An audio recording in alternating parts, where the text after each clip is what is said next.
दादांनी जसं सांगितलं तुकाराम मुंडेचा पॅटर्न, दादा निश्चितच मला खात्री आहे की आता आम्ही बरं का आमची जबाबदारी संपलेली आहे. आता आमची जबाबदारी संपलेली आहे. कारण आतापर्यंत त्याला आम्ही सांभाळला, हे केला, ते पैसे झाला. आता एक 4 महिने तो इकडं तिकडं राहील, त्याच्यानंतर त्याला तिकडं जाईल त्या ह्याला ट्रेनिंगला. त्याला कशा पद्धतीने काम करायचं ते ठरवून. कारण कसं आहे, मी त्यावेळेसच त्याला जाऊ दिलं नव्हतं तिकडं पॅकेज घ्यायला प्रायव्हेटमध्ये. त्याला म्हणलं मी माझे दुसरे पुतणे ते चॉकी सेंटर चालवतात, ह्याच भाषेत बोललो, तुला जर प्रायव्हेटमध्ये काम करत असेल तर तू त्या चॉकीमध्ये जाऊन कर, शेतीमध्ये. फक्त एकच ऑप्शन दिलं होतं मी. तसं प्रत्येकानं बघा आपल्या पाल्याला एवढ्या कडक पद्धतीनं घडवलं तरच घडवलं होईल ते. नाहीतर आपण फीस भरू इंग्लिश मिडियमचीच संपून जाणार आहेत. काय की मुलाला स्वप्न, त्याला काय माहिती, बिचारा मातीचा गोळा असतो कुठलाही लेकरू लहान, त्याला काय माहिती ताई की आई वडिलांनी थोडं जर स्वप्न बघितलं तर ते स्वप्न त्या मुलाला जसं जिजाऊनं सांगितलं शिवरायांना की सगळीकडून त्या काळातलं सिच्युएशन काय होतं आणि स्वराज्य काय असतं, हिंदुत्व काय असतं, याबद्दल शिवरायांच्या मनात जे लहानपणी जे बीज रोपण झालं त्याचं प्रत्यक्षात पुढं काय झालं हे आपल्याला सर्वांना माहित आहे. मला एकच म्हणायचं, भगवान बाबाने आपल्याला सांगितलेलं आहे जमीन असेल तर विकून टाका कमी जास्तीला. जर आपले मुलं तसे असतील, आपल्याला दिसलं बाई ही कॅन डू, ते करू शकतो, तर कुणीही मदत करते यार, त्याच्यात काही अडचण नाही. आणि तशा पर्याय नाही, आपल्याकडे काही उद्योगधंदे नाही आहेत, असले तरी आपल्याला त्याचा काही फायदा होत नाही. आपल्याला दुसरा काही अल्टरनेटिव्ह नाही आहे की शिक्षणाशिवाय डॉक्टर बाबासाहेब आंबेडकरांनी सांगितल्यासारखं बस शिका, संघटित व्हा, वगैरे वगैरे सगळ्या गोष्टी. तर प्रत्येकानं अगोदर पॅरेंट्सना माझी एकच इच्छा आहे की आपले जे पाल्य शाळेत जातात त्यांचा तासभर अर्धा तासभर घरी आल्यावर थोडंसं बघा ना. आजच्या कार्यक्रमाचे अध्यक्ष आमचे काका मारुतरावजी गित्ते आणि सर्व प्रतिष्ठित व्यासपीठ, सर्वच पाहुणेत, सर्वच जवळचेत, मी सर्वांचंच क्षमा मागून आदरणीय व्यासपीठ म्हणतो. तर आज आपण या कार्यक्रमासाठी जे जमलेलो आहोत तिथं, ते कुठलं तरी एक संधी होती, एक निमित्त होतं की आमच्या मुलाने UPSCची एक्झाम पास झाला.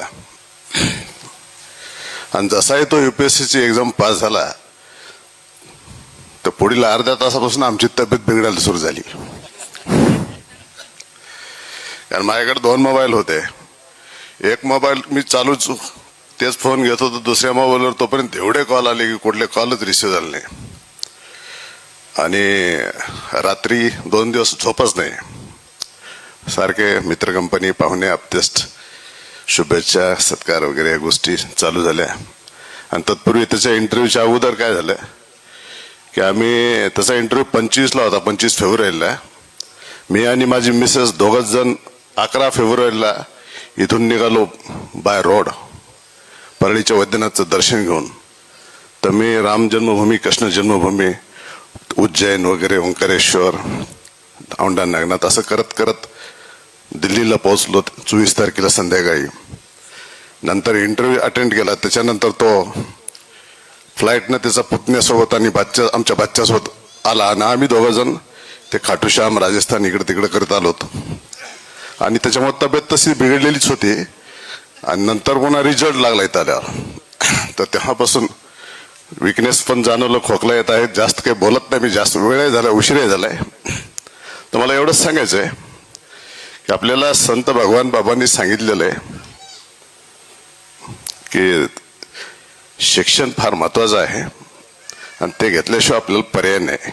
आणि ते घ्यायचं असेल तर भलेही आपली जिद्द जर असेल तर आपल्याला कुठलीही अडचण येणार नाही. तुमची जिद्द असेल तर, आपली जिद्द असेल तर मार्ग सापडतो. आपण काही तेवढे बी काही हे नाहीत की आपल्याकडे थोडं बहुत काही जमीन वगैरे असतंच, काही असतंच. आणि मदत करतात, कुणी ना कुणी मदत करतात. पहिले जे काही ड्रीम असेल, दादांनी सांगितलं की परळी भागातल्या लोकांचं स्वप्न पूर्ण होतंय. स्वप्न सर्वांचंच होतं. दादांना ते मुंडे साहेबांचं फार मोठे उपकार आहेत आपल्यावर.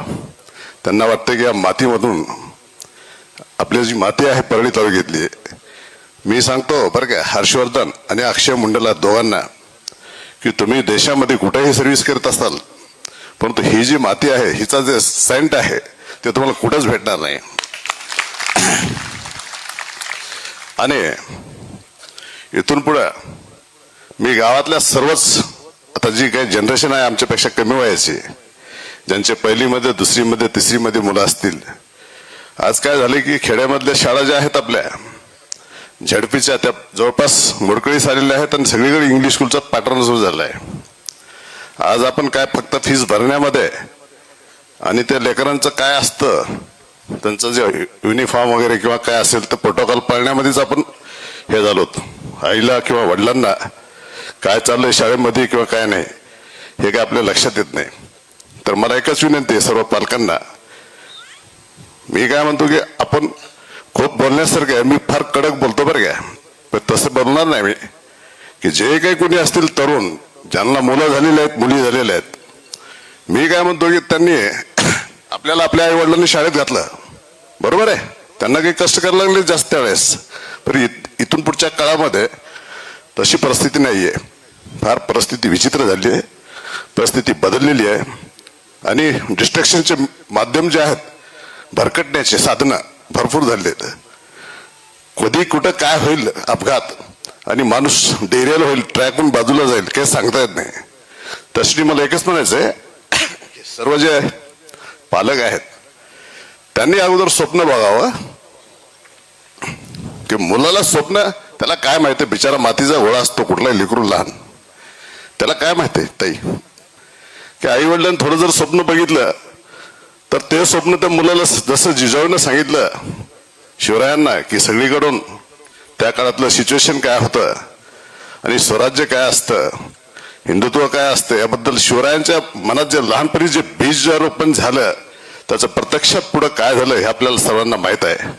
तसं एक पॅरेंट्स म्हणून त्यांनी काय करायला पाहिजे की आपल्या मुलाला पाल्याला असं काही थोडंसं त्याला थोडंसं प्रेरणा भेटेल.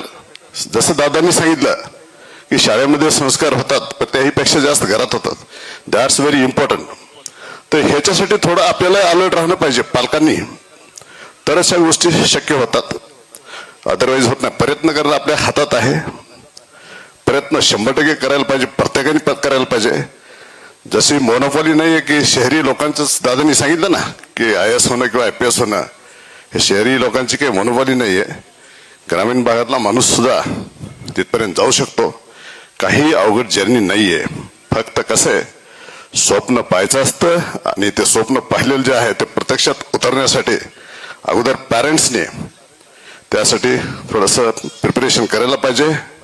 जमिनीची चांगली मशागत केली ताई तरच पीक चांगलं येते, आपल्याला माहितीच आहे कृषीमध्ये.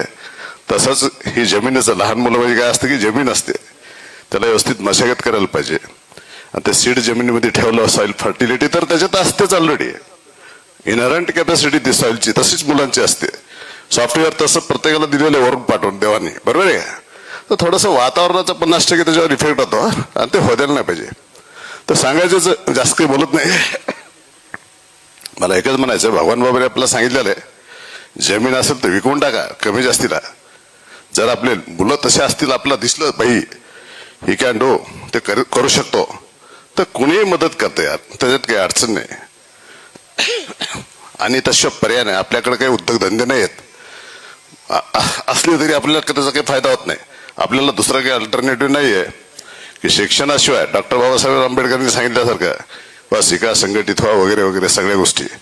तर प्रत्येकानं अगोदर पॅरेंट्सना माझी एकच इच्छा आहे की आपले जे पाल्य शाळेत जातात त्यांचा तासभर अर्धा तासभर घरी आल्यावर थोडंसं बघा. आणि हा जो यज्ञ सुरू झालेला आहे आपल्या गावामध्ये गेल्या 2 वर्षापासून, गेल्या वर्षी जे अक्षयनं सुरुवात केली, ऍक्च्युअली अक्षय ज्या दिवशी UPSCचा रिझल्ट लागला, गेल्या वर्षीच सांगतो मी, हर्षू 0.08 मार्कांनी, ते 0.80 मार्कांनी तो क्वालिफाय झाला नाही. ते काय झालं, प्रिलिमच्या वेळेस एक्साइट झाला होता, मित्र कंपनी भेटली होती त्याची आणि मला ते खटकलं होतं आणि तो फेल झाला ना, आम्ही हसलो प्रचंड, मी आणि त्याची मम्मी. त्याला चिड आली, म्हणलं तुला एकदा ठेच लागायला पाहिजे होती. आणि ते बरं झालं. बरं का, कसं अपयश एकदा माहित पाहिजे, तर आतापर्यंत कधी माहित नव्हतं. मग त्यांनी सिरियस घेतलं आणि केलं. तर सांगायचा उद्देश एकच आहे की अक्षयनं जे सुरुवात केली तर यावर्षी हर्षवर्धननं ते पुढं चालू ठेवलं. हा जे आपला यज्ञ सुरू झालेला आहे तो आता इथून पुढं त्याची पताका कोण पुढं घेणार ते तुम्हाला एक सांगतो की की अडचण आली तर आम्ही आहेतच, फक्त तसे विद्यार्थी सॉर्ट आउट करा आणि खंड होऊ नका.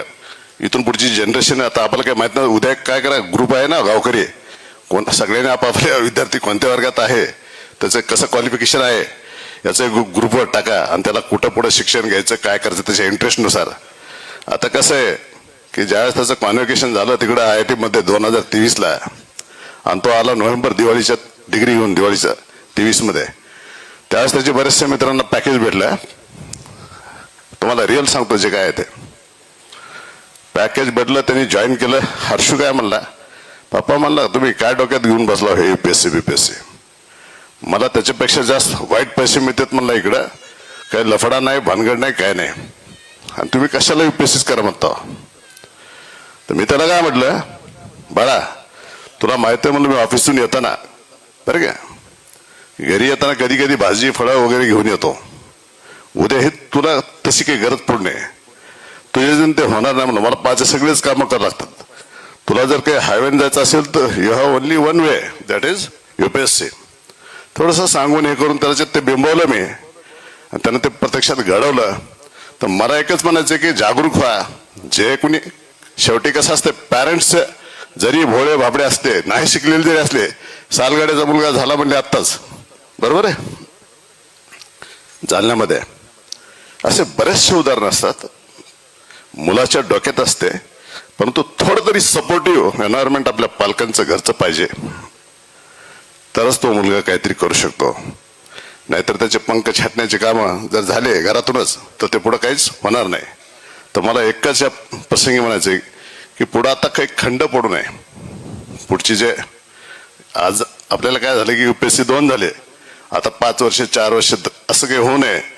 जे कोणी असतील चांगल्या ह्याच्यामध्ये म्हणजे कॉलेजमध्ये, मेडिकल असेल, इंजिनिअरिंग असेल, ज्यांना प्रशासनात जायचे त्यांचं थोडंसं व्ह्यू बघून त्या दिशेनं सगळ्यांनी त्यांना खतपाणी घालावं आणि हा यज्ञ पुढं चालू ठेवावा, एवढंच मी बोलतो. आणि दुसरं एक सांगतो, हर्षवर्धन आणि अक्षयला मेसेज देतो, ह्याला देतो, एक 4 वर्ष आपण त्यांच्याकडून काही अपेक्षा करायची नाही, कारण त्यांचं प्रोबेशन वगैरे संपून ते जॉईन होते. त्याच्यानंतर परळी तालुक्यामध्ये मी त्यांच्यावर हे टाकतो आजच जबाबदारी की UPSCचं जे काय असेल इथंच नाही तर खरं तुम्हाला सांगतो, एकदा माणूस थोडं गावाच्या घराच्या बाहेर निघाला, आता ह्या दिल्लीला गेला का इंटरव्ह्यूला, त्यावेळेस खूप तिथं भेटतात लोक मदत करणारे. फक्त इथून बाहेर निघणं थोडंसं महत्वाचं आहे. या दोघांना मी सांगतो, एक 4-5 वर्षानंतर तुमचं थोडंसं आता झालं प्रोफेशन वगैरे, तर तुम्ही तालुक्याचा विचार करून पांगरीचेच नाही तर या परळी तालुक्यातले, जिल्ह्यातले, सगळीकडले जे हुशार विद्यार्थी असतील भविष्यामध्ये त्यांना तुमच्याकडून तेवढी एक सेवा हो की आपल्याकडून जास्त भागातून जास्तीत जास्त कसे आपले दुसरे भाऊ सगळे कोणतेही असोत मग जिल्ह्यामधले, त्यांना कशी मदत होईल, मार्गदर्शन होईल. मदत means that is not economical, बऱ्याचशा अडचणी असतात, मार्गदर्शन फार महत्वाचं आहे. त्या सगळ्या गोष्टी तुमच्याकडून व्हावं. एखादं सेंटर तुम्ही ओपन करा आणि असं थोडंसं स्पिरिट पालकांमध्ये, विद्यार्थ्यांमध्ये इकडे आले तर तुम्ही या पद्धतीनं काम करा. दादांनी जसं सांगितलं तुकाराम मुंडेचा पॅटर्न, दादा निश्चितच मला खात्री आहे की आता आम्ही बरं का आमची जबाबदारी संपलेली, आता आमची जबाबदारी संपलेली आहे. कारण आतापर्यंत त्याला आम्ही सांभाळला, हे केला, ते UPSC झाला. आता एक 4 महिने तो इकडं तिकडं राहील, त्याच्यानंतर त्याला तिकडं जाईल त्या ह्याला ट्रेनिंगला, त्याला कशा पद्धतीनं काम करायचं ते ठरवून. कारण कसं आहे, मी त्यावेळेसच त्याला जाऊ दिलं नव्हतं तिकडं पॅकेज घ्यायला प्रायव्हेटमध्ये. त्याला म्हणलं मी माझे दुसरे पुतणे ते चॉकी सेंटर चालवतात, ह्याच भाषेत बोललो, तुला जर प्रायव्हेटमध्ये काम करत असेल तर तू त्या चॉकीमध्ये जाऊन कर, शेतीमध्ये. फक्त एकच ऑप्शन दिलं होतं मी. तसं प्रत्येकानं बघा आपल्या पाल्याला एवढ्या कडक पद्धतीनं घडवलं तरच घडवलं होईल ते, नाहीतर आपण फीस भरू इंग्लिश मिडियमची संपून जाणार आहेत काय. तर प्रत्येकाने जागरूक व्हा. आजच्या कार्यक्रमामुळं 4-2 मशाली एवढ्या जरी पेटल्या पालकांच्या मनामध्ये, आणि विद्यार्थी तर काही दिसत नाहीत, छोटे छोटे दिसत बऱ्यापैकी, कोणी शिकणारे काही दिसत नाहीत. तर ठीक आहे, हा मेसेज त्यांच्यापर्यंत पोहोचवा असतील बाहेर तर एवढंच बोलतो मी, जास्त काही बोलत नाही. आमच्यावर प्रेम करणारे जेवढे काही आपल्या नातेवाईक सर्व गावकरी मंडळी जे काय तुम्ही आज अद्भुत प्रकारे आमचं जे सत्कार केलेला आहे ते अत्यंत बरं का कधीही न विसरणारा हा प्रसंग आहे आणि मी तर कधी विसरणार नाही. आणि ह्या प्रसंगामुळे मला एक खात्री आहे की हर्षवर्धन सुद्धा बिघडणार नाही भविष्यात. काय त्याला ह्या मातीचा, ह्या गावाचा, ह्या तालुक्याचा, माणसांचा काय गंध आहे हे आयुष्यभर लक्षात राहील. तो कुठेही जाईल माणसं भेटतील, परंतु हे जे माणसं आहेत भाई गावाकडचे, हे जे इथलं जे प्रेम जे आहे हे कुठं जगाच्या पाठीवर भेटणार नाही. मला एवढीच रिक्वेस्ट दोघांना करायची तुम्हाला की या गावासाठी समाजासाठी काहीतरी पुढे करा. अक्षय आणि हर्षय बस एवढं बोलतो, 2 शब्द संपवतो.